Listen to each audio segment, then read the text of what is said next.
বাংলাদেশে নিযুক্ত ফিলিস্তিনের রাষ্ট্রদূত ইউসুফ এসওয়াই রামাদান গাজায় চলমান মানবিক সংকটের কথা উল্লেখ করে বলেছেন, খাবার নেই, ওষুধ নেই, শিশুরাই সবচেয়ে বড় ভুক্তভোগী।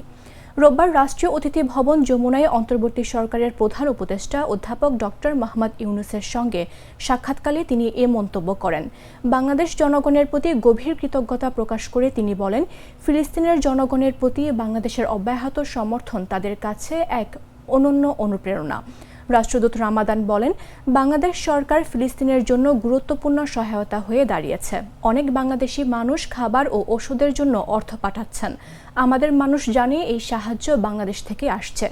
আমরা সত্যিই কৃতজ্ঞ। এজন্য তিনি বাংলাদেশের সরকারকে ধন্যবাদ জানান।